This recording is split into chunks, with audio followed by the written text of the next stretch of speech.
विवेचना judiciary academy, आपका लक्ष्य हमारा विश्वास। चैप्टर 3 हमारा चल रहा है और उसके अंदर हम 19 सेक्शन कर चुके हैं। 20 से हमने स्टार्ट करना है। तो हर जगह हमने पहले देखा है कि गुड फेथ इंपॉर्टेंट है, उस गुड फेथ को हमने समझा। और आगे अब जितने भी सेक्शन आएंगे उसमें गुड फेथ बहुत इंपॉर्टेंट रोल प्ले करेगा। तो इसकी डेफिनेशन हमें पता होनी चाहिए, ये बिल्कुल ध्यान में रखना है। अब 20th है, nothing is an offence which is done by child under 7 year of as.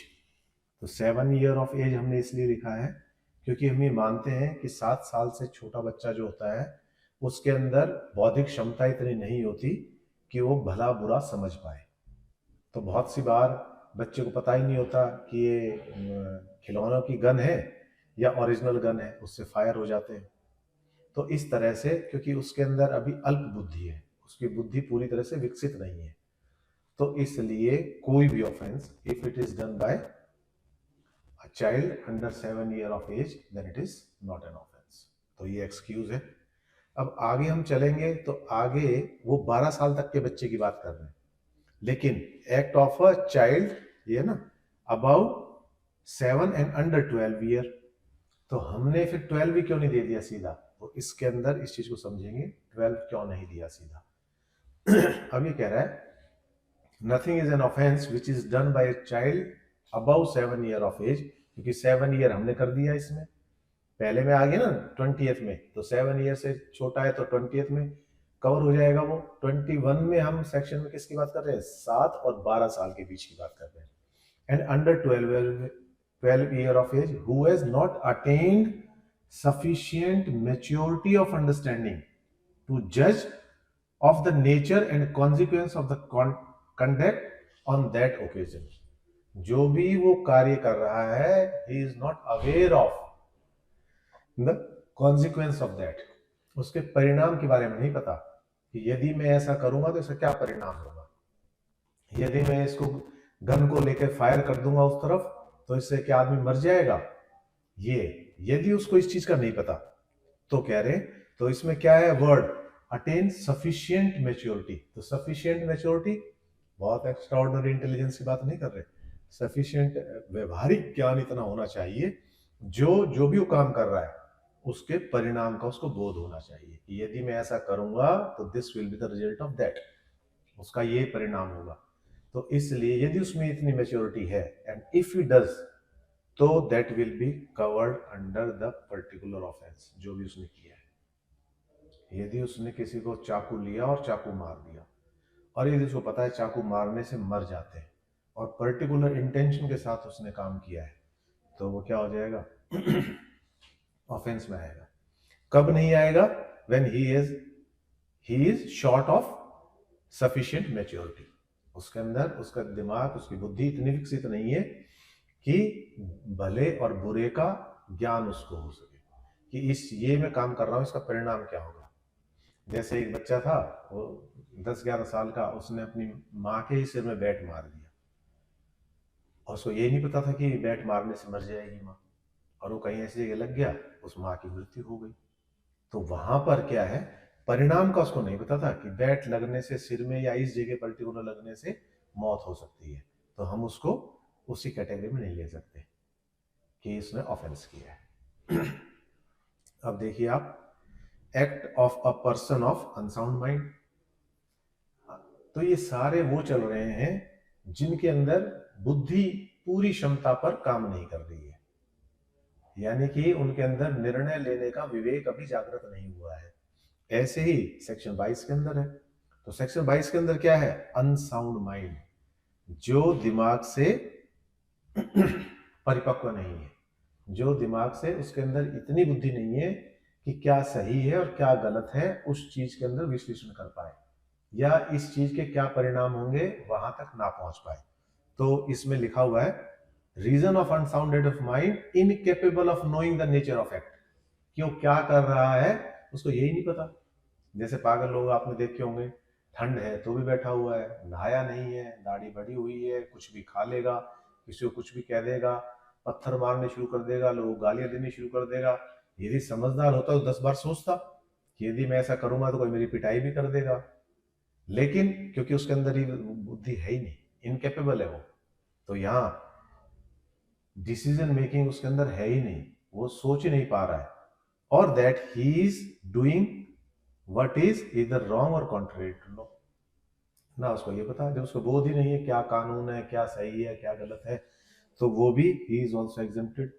Exempted क्यों है? यदि ऐसे आदमी को सजा दोगे तो भी कोई फर्क नहीं पड़ेगा उसको, तो उसको सजा कब दी जाती है? सजा किस लिए दी जाती है? रियलाइज कराने के लिए कि तूने ये गलत किया है, और आगे उसमें सुधार करे कि अब आगे इस चीज से ना करे कि दोबारा करेगा तो सजा दी जाएगी। लेकिन जिस आदमी को यही बोध नहीं है, आपने फिल्मों में देखा होगा कि बहुत सारे उसमें हीरो को या हीरोइन को पागल घोषित करने की कोशिश करते हैं कि ये मेंटली इल है, इसको समझ नहीं है, इसको बुद्धि नहीं है, तो फिर कोर्ट क्या करती है? उसको सजा ना देकर कहाँ भेज देती है?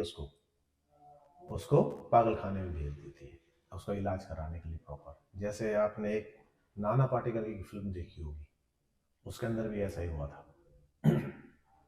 तो उसका क्या कारण है? उसका कारण यही है कि सजा देने का फायदा तो तब है ना जब वो उसको रियलाइज करे कि तेरे को सजा दी जा रही है। जब उसको यही नहीं पता कि तेरे को सजा दी जा रही है नहीं दी जा रही, तो फिर फायदा क्या है उस सजा देने का? सजा का पर्पज क्या होता है? उस बंदे को बोध कराना कि तूने गलत किया है, और उसको रियलाइज कराना कि आगे ऐसा नहीं करना। यही तो पर्पज होता है। अब वो पर्पज ही डिफीट हो जाएगा तो फायदा क्या है? तो इसलिए अनसाउंड माइंड जो है उसको भी हम ऑफेंसिव कैटेगरी में नहीं लेंगे। Act of a person incapable of judgment by the reason of intoxication caused against his will. ये सारी बातें उन चीजों को इंडिकेट कर रही है जिसमें आपका दिमाग पूरी क्षमता पर काम नहीं कर रहा। तो ऐसा ही होता है जब इंटॉक्सिकेशन, नशे में, वो किसी भी चीज का नशा हो, यदि आदमी नशे में है तो क्या होता है कि उसका दिमाग पूरी क्षमता पे काम ही नहीं करता, अच्छे बुरे का निर्णय नहीं ले पाता, गलत सही क्या है उसको पता ही नहीं है, और सेमी कॉन्शियस कंडीशन में होता है वो। सेमी कॉन्शियस कंडीशन के अंदर मतलब ये हो गया कि चलना चाह रहा है, चल नहीं पा रहा, कदम लड़खड़ा रहे हैं तो वो गिर रहा है, जुबान बोलना कुछ चाह रहा है, जुबान से कुछ निकल रहा है। दिमाग भी जनरली, हम जब पूरे होश हवास में होते हैं तो हम जो कुछ भी बोलते हैं तो उसमें हम उसके परिणाम को देख के हुए बोलते हैं।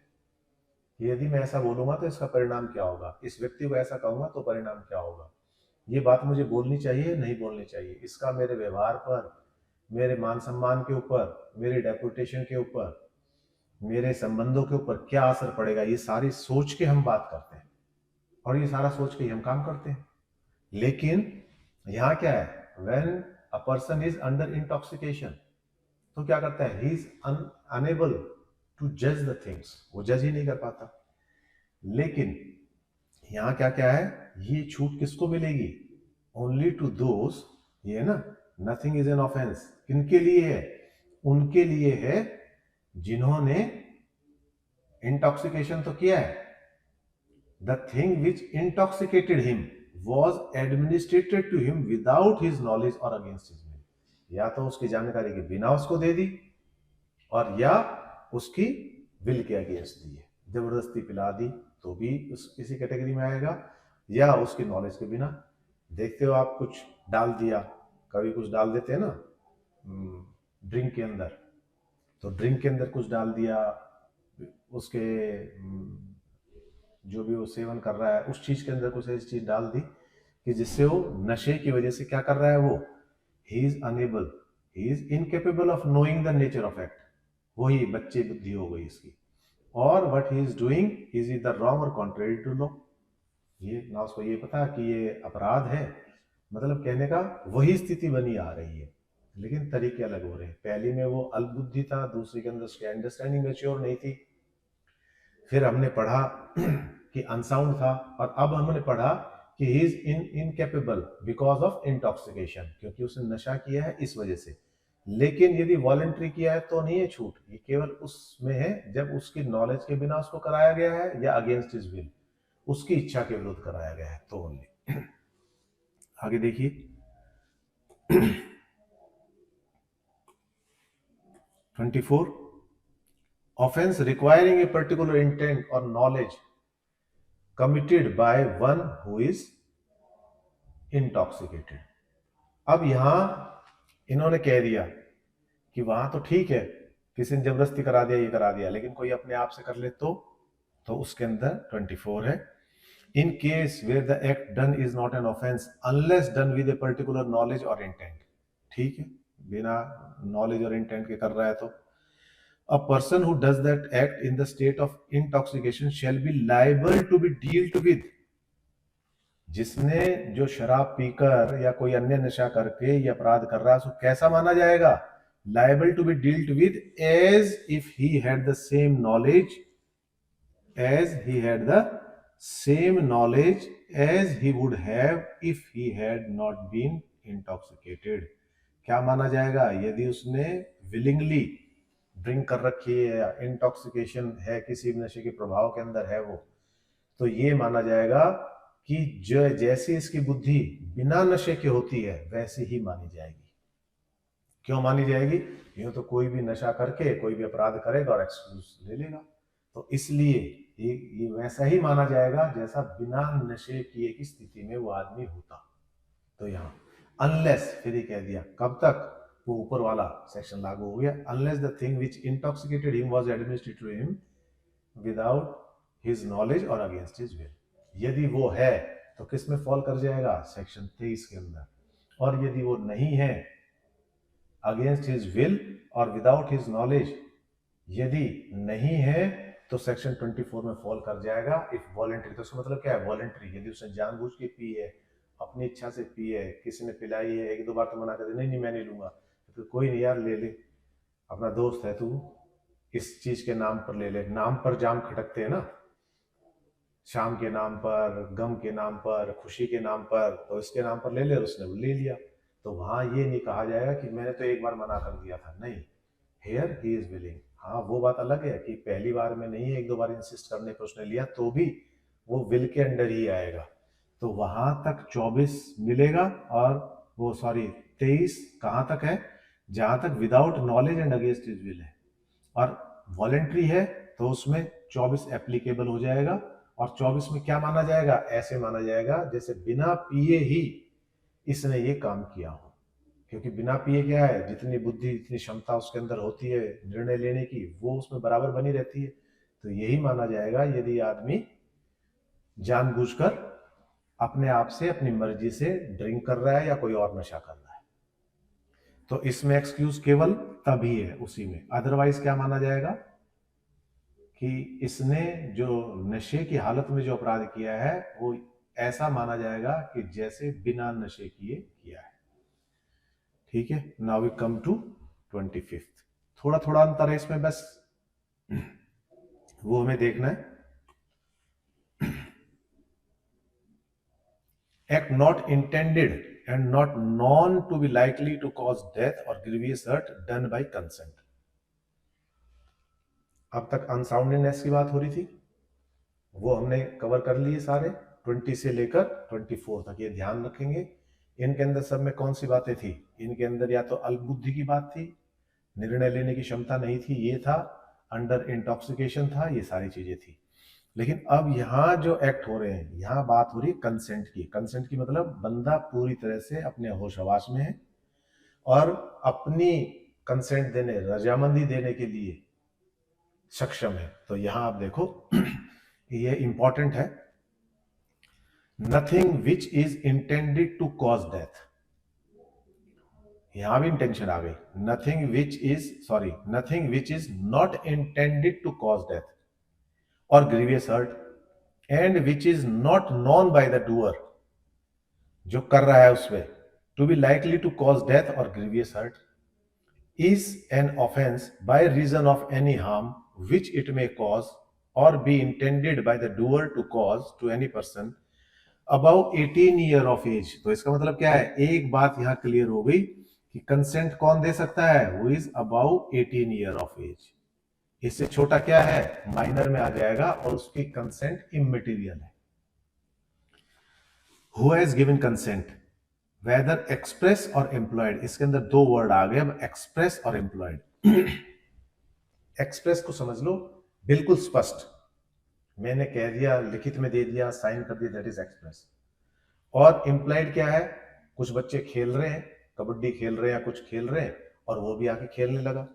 तो he is aware of the risk कि इसमें चोट आ सकती है, कबड्डी ऐसा है, कुश्ती है, बॉक्सिंग है, ये सारे गेम ऐसे हैं। तो हालांकि उसने लिखित में कुछ नहीं दिया, उससे किसी ने पूछा भी नहीं, उसको किसी ने वार्न भी नहीं किया, लेकिन फिर भी उनको खेलता हुआ देखकर उसने भी कहा कि मैं भी खेलूंगा, तो मैं भी खेलूंगा, तो he has to suffer any hurt, जो भी होगी। लेकिन उसमें कंडीशन क्या है, जो डेथ है या ग्रीवियस हर्ट है वो कैसी होनी चाहिए, इंटेंशनल नहीं होनी चाहिए। बस खेलते हुए गुड फेथ के अंदर ही लग जाती है। Suffer harm by reason of any harm which it may be known by the doer to be likely to cause to such person who has consented to take risk of that harm। तो इसमें जरूरी नहीं है कि भाई आपने तो बताया ही नहीं था हमें इसमें चोट लग सकती है, तो इसलिए वर्ड लिखा है इम्प्लाइड, ये आपने देखना है। और किसके लिए, 18 साल से बड़े के लिए। तो जब एक बालिग है तो उसको अपना भला बुरा पता होना चाहिए, और यदि वो कंसेंट देता है एम्प्लॉयड और एक्सप्रेस, तो इसके अंदर यदि कोई नुकसान पहुंच भी जाता है तो वो नुकसान कैसा होगा, उसके लिए he will be the doer will not be punished for that. अब इसमें देखो आप इलस्ट्रेशन देखो और समझ में आ जाएगा। A and Z agree to fence, ये होता है तलवारबाजी, with each other for amusement, मतलब कोई किसी प्रतियोगिता में नहीं कर रहे, बस वैसे ही कर रहे हैं, मतलब मनोरंजन के लिए लगा लो। This agreement implies that the consent of each to suffer any harm which in the course of fencing may be caused without foul play, कि यदि गलत नहीं खेल रहे, नियमों के अनुसार खेल रहे हैं, फिर कोई चोट पहुंच रही है तो उसके लिए they both are giving consent to each other, एक दूसरे को कंसेंट दे रहे। And if A while playing fairly hurts Z, अब ये आ गया फेयरली, यहां भी वही गुड फेथ वाली बात आ गई। If A while playing fairly hurts Z, A commits no offence, तो ए ने कोई ऑफेंस नहीं किया है। इसी तरह से बॉक्सिंग में भी, क्रिकेट के अंदर भी आपने देखा हो कुछ दिनों पहले एक बॉलर ने बॉल फेंकी बहुत तेज गति से और वो सीधे आके उसके हेलमेट के उसके बीच में आके लगी और वो वहीं कोलैप्स कर गया, वो दूसरा प्लेयर वहीं मर गया। तो that is not an offence. उसको पता है इसीलिए उसने हेलमेट लगा रखा है, उसको पता है इसीलिए पैड लगा रहा है, हाथों को पैड लगा रहा है कि गेंद कहीं भी जा सकती है। और दूसरी बात यह है दैट वाज नॉट इंटेंशनल, जो बॉलिंग कर रहा था उसने जानबूझ के नहीं किया था ऐसा, और ना उसकी इच्छा थी, कोई इंटेंशन थी। तो इसके अंदर हमें सिर्फ 2-3 चीजें देखनी है। एक तो इंटेंशन नहीं होनी चाहिए, पहली बात नुकसान करने की, डेथ की या ग्रीवियस हर्ट की, और दूसरा 18 साल से ऊपर होना चाहिए। तो और कंसेंट कैसी होनी चाहिए, एक्सप्रेस या इम्प्लाइड, इन दोनों में से कंसेंट होनी चाहिए।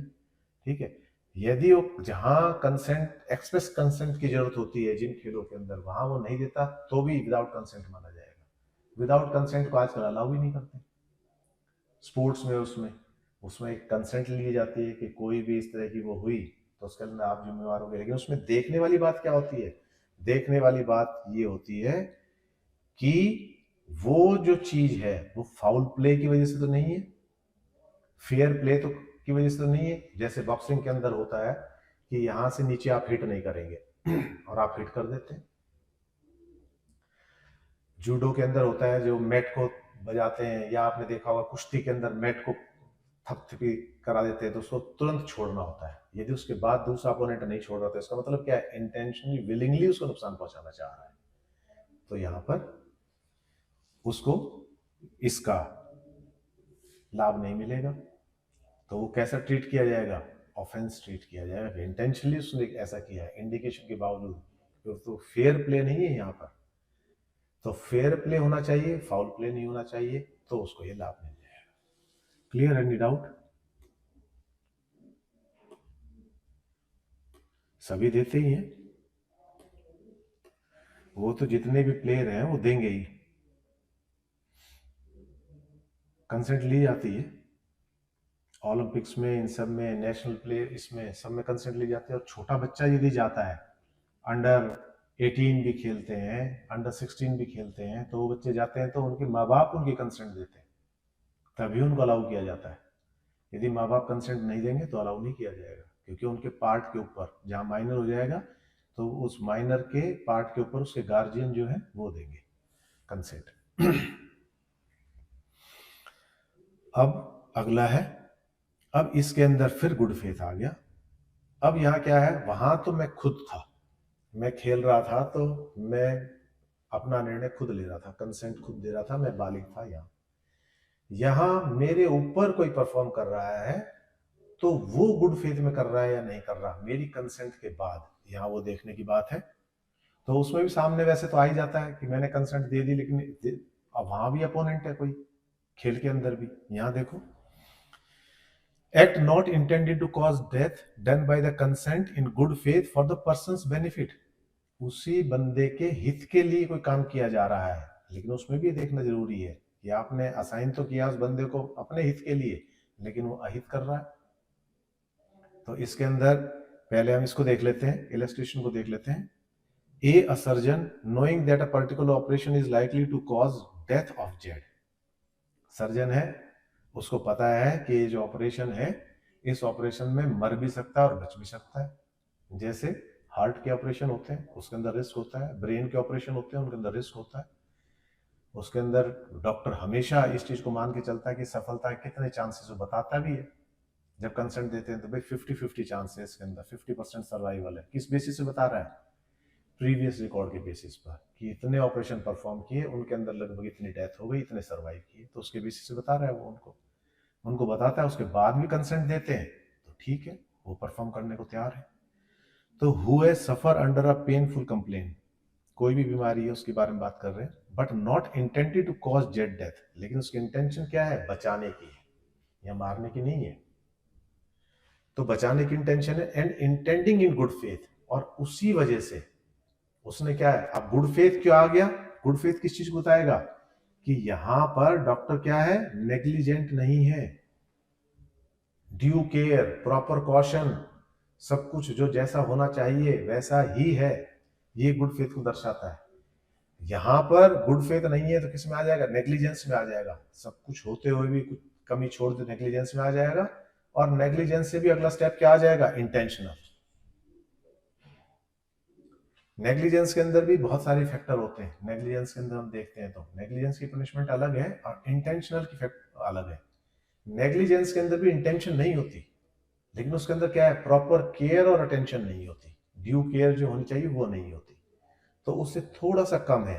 तो इंटेंशन तो मारने की नहीं है, इंटेंशन तो ऑपरेट करने की है, लेकिन प्रॉपर केयर एंड कॉशन नहीं ली तो वो नेग्लिजेंस में आ जाएगा। Negligence is also punishable offence. जेड्स benefit perform operation on Z with Z consent, Z की कंसेंट से कर रहा है, A has committed no offence. यदि इस दौरान पेशेंट की मृत्यु हो जाती है तो वो इस कैटेगरी के अंदर नहीं आएगा, तो it will not be treated as an offence, यहां ये कह रहे। तो अब एक बार अब 26 को हम पढ़ते हैं। देखो, nothing which is not intended to cause death, हमारी इंटेंशन उसकी मौत करने की नहीं है, is an offence by reason of any harm which it may cause, कोई भी हार्म हो सकता है, और be intended by the doer to cause, और be known by the doer to be likely to cause to any person for whose benefit it is done in good faith, फिर good faith आ गया, and who has given consent either express or implied to suffer that harm or take the risk of that harm। कई बार इतनी बुरी condition होती है patient की कि उससे लिखित फॉर्म साइन ही नहीं हो रहा, वो है तो उससे पूछ लिया जाता है कि ऑपरेट करें, क्या चाहते हो?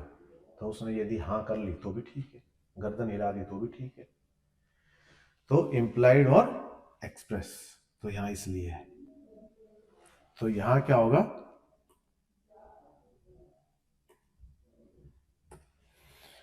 यहां it will not be an offence. 27 देखो, act done in good faith for the benefit of child और person of unsound mind by consent of guardian.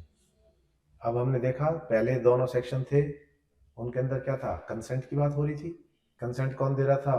The man who is about 18 year of age, major है, जो adult है। लेकिन यहां पर क्या है, यहां पर किसकी बात हो रही है, यहां पर बात हो रही है माइनर की। और जब हम माइनर की बात यहां कर रहे हैं तो माइनर के अंदर कोई भी हो सकता है, और अनसाउंड माइंड की बात कर रहे हैं तो ये बालिग भी हो सकता है। तो चूंकि ये अपने पार्ट पर निर्णय लेने में सक्षम नहीं है, इसलिए गार्जियन ले रहे हैं। तो अनसाउंड माइंड वाला तो किसी भी एज का हो सकता है, वो माइनर भी हो सकता है और मेजर भी हो सकता है, एडल्ट भी हो सकता है, 20 साल का, 50 साल का, कितने भी साल का हो सकता है। और लेकिन चाइल्ड जो बच्चा है वो 18 साल से नीचे का है, तो उसके पार्ट में कंसेंट कौन देगा, गार्जियन देगा। तो अब देखते हैं उसमें सूरत में भी ऊपर वाला यों का यों एप्लीकेबल हो जाएगा, बस थोड़ा सा फर्क है उसके अंदर। Nothing which is done in good faith for the benefit of the person under 12 year of age. तो यहाँ कंसेंट किन के लिए हो गई, 12 ईयर। यहाँ जो चाइल्ड बोला है उसको बोला है 12 ईयर। तो इस पर्टिकुलर सेक्शन के लिए हम क्या मानेंगे, 12 ईयर ऑफ एज, और पर्सन ऑफ अनसाउंड माइंड, और by consent either express or implied of the guardian or other person having lawful charge of that person। lawful charge of that person, कोई बच्चा hostel में रह रहा है तो who will be the lawful charge, warden हो जाएगा। कोई ट्रेनिंग के दौरान, जैसे एनडी की ट्रेनिंग चल रही है, फोर्सेस की ट्रेनिंग चल रही है, तो वहां पर वो जो भी अथॉरिटी है वो हो जाएगी। is an offense by the reason of any harm which it may cause or be intended by the doer to cause or be known by the doer to be likely to cause to that person, provided that this exception shall not extend to। तो यदि उसके उसमें है, benefit के अंदर है, तो ये ठीक है, लेकिन इसके भी अपवाद बता दिए उन्होंने। क्या, पहला A, the intentional causing of death to the attempting to cause death. एक बहुत समय पहले एक पिक्चर आई थी, 2 और 2 5। उसमें उस लड़के को वो अगवा करना चाहते हैं उसके फादर से फिरौती मांगने के लिए। 2 होते हैं हीरो इसमें, अमिताभ बच्चन होता है, शशि कपूर होता है। तो हर संभव प्रयास करते हैं उस बच्चे को अपने अपने उसमें लेने के लिए। तो इसी तरह से, या किसी की नीयत है, तो ये छूट केवल कब तक है, जब तक उसकी इंटेंशन कोई ऐसी ना हो। अब मान लो किसी ने, एक फिल्म में देख रहा था, उसमें दिखा रखे थे कि किसी का ऑपरेशन कर रहा है डॉक्टर, किसी बच्चे का, और उसको ऑपरेशन से पहले पता लगता है कि ये उसके जानी दुश्मन का बच्चा है। तो वो डॉक्टर नर्वस हो रहा है कि मान लो गलती से भी कुछ हो गया तो वो तो यही सोचेगा कि मैंने जानबूझ के इस बच्चे के साथ ऐसा किया। तो एक मेंटल स्टेट जो होती है वो एक बहुत दुविधा के अंदर गुजर रहा है कि मान लो ये ऐसा हो गया तो क्या होगा। तो यहाँ क्या है, इंटेंशन देखी जाएगी कि, और मान लो पैसे लेके भी कर लेते हैं कुछ डॉक्टर्स, जैसे किडनी निकाल लेना, ये कर लेना, नुकसान पहुंचा देना, वो सब। तो देखने वाली बात ये है कि इंटेंशन नहीं होनी चाहिए, इंटेंशनल कॉजिंग ऑफ डेथ। इसके लिए यहाँ नहीं मिलेगा, कुछ भी फायदा नहीं मिलेगा। The doing of anything with the person doing known it knows to be likely to cause death for any purpose other than preventing the death or grievous hurt। कोई और पर्पज है, intention, the curing of the grievous disease और infirmity, तो भी कोई लाभ नहीं मिलेगा। जैसे मान लो उसको लगा कि भाई ऑपरेशन तो हो ही रहा है, दोनों किडनियां सही है, एक किडनी निकाल लेते हैं, क्या पता लगेगा। The voluntary causes of grievous hurt और attempting to cause grievous hurt unless it be for the purpose of preventing death और क्योरिंग। तो ये भी कि बचाव के लिए तो कुछ करना पड़ता है कई बार। जैसे बचाव के लिए क्या है कि हाथ खराब हो गया, एक्सीडेंट हो गया, तो इसको एम्प्यूट कर रहे हैं, हम अलग कर रहे हैं, किस लिए, वो इन्फेक्शन पूरी बॉडी में ना फैले, उससे बचाने के लिए। तो वहां तक तो ठीक है, वो ग्रीवियस हर्ट सही है, लेकिन उसकी रिक्वायरमेंट ही नहीं है, फिर भी वो ग्रीवियस हर्ट कर रहा है ताकि ये अपंग हो जाए बच्चा, तो वो इस चीज में कवर नहीं होगा। And the abetment of any offence, किसी और ने कहा है करने के लिए, जो मैं पहले बता रहा था, और committing of which offence it would not extend. तो ये, तो अब यहां देखो इलस्ट्रेशन देखो। A in good faith for his child benefit without his child's consent has his child cut for the stone by a surgeon knowing it to be likely that the operation will cause the child's death but not intended to cause the child's death, A is within the exception is as much as his object was to cure the child. अब उसमें क्या है, यहां child cut for the stone by the surgeon, emergency में operate कर रहा है। कई बार क्या होता है, कुछ साधन कम होते हैं तो बता देते हैं कि भाई इतना ही टाइम है, आप कहें तो यहाँ भी रिस्क है और वहां तक पहुंचे ना पहुंचे इस बात की नहीं है, तो आप कहें तो यहाँ ऑपरेट करें या आप कहो तो रेफर कर दें। तो बहुत सारे पेरेंट होते हैं कि ठीक है, जब इतना बता दिया तो कौन बच्चे की जान को रिस्क में लेगा, लेकिन उनने अपने आप को भी सेव कर लिया, उन्हें बता दिया कि भाई यहाँ पर we are having limited resources, लेकिन फिर भी सर्वाइवल के चांसेस अच्छे हैं। लेकिन मान लो वहां पर रिसोर्सेज अच्छे हैं, आप वहां लेके जा सकते हो उसको, लेकिन that will be a risk, वहां तक पहुंचे ना पहुंचे इतना टाइम इसके पास है नहीं कह सकते, तो ऐसे में पेरेंट्स कंसर्न भी देते।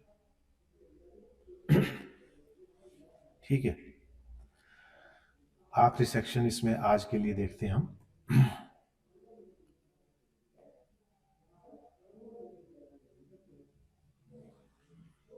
A consent is not such a consent as is intended by any section of this संहिता। तो ये क्या है, consent known to be given under fear and misconception. हमने कॉन्ट्रैक्ट एक्ट में भी देखा था कि कोई भी कॉन्ट्रैक्ट यदि उसका कोई भी इंग्रेडिएंट फियर है और मिसलीडिंग कोई चीज है, फ्रॉड है, इनके बेसिस पे कॉन्ट्रैक्ट बनता है, तो कॉन्ट्रैक्ट कैसा होगा, निराधार होगा, वो निरस्त किया जाएगा, वो वॉइड होगा, दैट विल बी वॉइड। ठीक है, वॉइड क्या, वॉइडेबल हो जाएगा वो, जब सामने वाले को पता लग गया तो उसके ऊपर है कि जिसको नुकसान हो रहा है वो चाहे तो उसको कंटिन्यू करे या ना करे, तो वॉइडेबल स्थिति में आ जाएगा यदि फ्री कंसेंट नहीं है तो, या मिसकंसेप्शन है या वो है।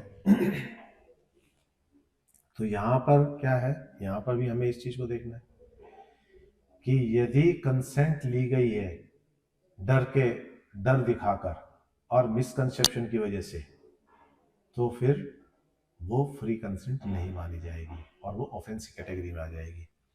If the consent is given by the person under fear of injury, नुकसान के उसमें, और under a misconception of fact इसमें, and if the person doing that act knows or has a reason to believe that the consent was given in consequence of such fear and conception, उस व्यक्ति को पता है कि ये जो consent दे रहा है सामने, ये किसकी वजह से दे रहा है, उस डर की वजह से दे रहा है, मिसकंसेप्शन गलत धारणा की वजह से दे रहा है, उसको मिसगाइड कर दिया गया है तो दे रहा है, तो वो कोई एक्सक्यूज नहीं मिलेगा उसको, तो he will be liable for the offence जो भी उसने किया है। If the consent is given by a person who from unsoundness of mind or intoxication is unable to understand the nature and consequence of that to which he gives his consent, या वो कैसा है, unsoundness of mind, अपने पूरे होश हवास में नहीं है, पागल भी हो सकता है, या इंटॉक्सिकेटेड भी हो सकता है उसकी वजह से, या किसी और वजह से उस चीज को समझ नहीं पा रहा, तो भी फ्री कंसेंट नहीं मानी जाएगी। Unless the contrary appear from the contest, if the consent is given by the person who is under 12 year of age। तो ये सारी चीजें देखनी है कि जो कंसेंट दी गई है वो क्या है, उससे कॉन्ट्रेरी कुछ अलग ना अपीयर हो रहा हो तो क्या माना जाएगा, यहाँ पर उस consent is not such a consent, वो कंसेंट नहीं मानी जाएगी। ये क्लियर, तो इसमें हमने इस चीज को भी क्लियर कर दिया है कि कंसेंट कब मानी जाएगी, क्योंकि हम कंसेंट की बात कर रहे हैं ना, सब में ही कंसेंट, तो कंसेंट कैसी होनी चाहिए, वो फ्री कंसेंट होनी चाहिए, उसको पता होना चाहिए कॉन्सिक्वेंस का और ये सब। लेकिन यहाँ ये भी बता दिया यदि ये है तो उस कंसेंट का लाभ नहीं मिलेगा, तो वो he will be liable for that offence. यहाँ तक ही करने की सोच रहे हैं हम,